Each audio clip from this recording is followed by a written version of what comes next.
বন্ধুরা, শুভ সকাল।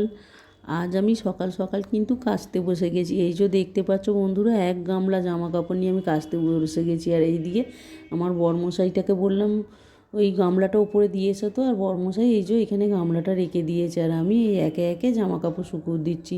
এই যে কম্বল, বালিশের ওয়ার, অনেক কিছু কেচেছি বন্ধুরা।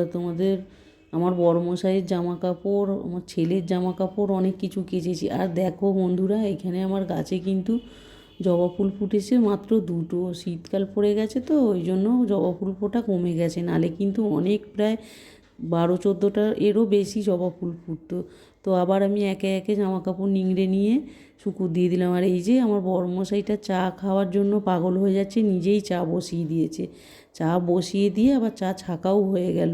আর আমাকে আমার বড়মশাই বলছে, কী গো তাড়াতাড়ি এসো, চা কিন্তু ছেঁকে নিয়েছি, চা ঠান্ডা হয়ে যাবে এবার।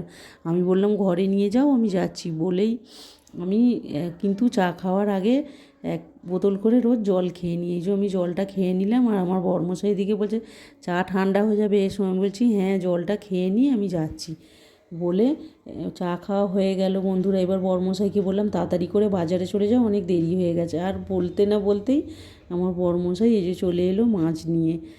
আমাকে বললো এই যে মাছ নিয়ে আমি চলে এসেছি, একটা জায়গা দাও। তো আমি জায়গাটা বার করে দিলাম। আর আমার বড়মশাই এই যে মাছটা ঢেলে ফেলছে। আমি বললাম কী মাছ এনেছো গো, জ্যান্ত মাছ নাকি? তো আমার বড়মশাই আমাকে বললো তুমি কি জ্যান্ত মাছ খাও, যে আমি জ্যান্ত মাছ আনবো? এই দেখো পার্শে মাছ এনেছি, আর একটু অল্প করে তোমার জন্য লোটে মাছ এনেছি। তুমি তো লোটে মাছ খেতে ভালোবাসো। আমি বললাম খুব ভালো করেছো। তারপর বলছে এই দেখো পার্শে মাছটা। থালাটা তুলে আবার আমাকে এই যে দেখিয়ে দিল। থালাটা তুলে বলছে এই দেখো ঠিকঠাক আছে তো পার্শে মাছটা? আমি বললাম হ্যাঁ। থালাটার এবার নিচে রাখো, তুলে দেখাচ্ছে আমাকে। আমি বললাম হ্যাঁ ঠিক আছে। তারপর হলুদ ছিল না, আমি বড়মশাইকে বললাম একটু হলুদ আনো। এই যে হলুদ এনে এখানে রেখে দিল। আর এই যে আমার সোনু শাকটা আমি ধুয়ে নিয়ে এসে রাখলাম। তারপর যা তেলের প্যাকেটটাই কাটা হয়নি, আবার এই যে তেলের প্যাকেটটা কেটে নিলাম আমি। তেলের প্যাকেটটা কাটতে কাটতে আমার বড়মশাইকে বললাম অনেক বেলা হয়েছে, এবার কিছু টিফিন আনবে তো? বলে আমার বড়মশাই চলে গেল টিফিন আনতে। এই যে টিফিন নিয়ে চলেও এলো।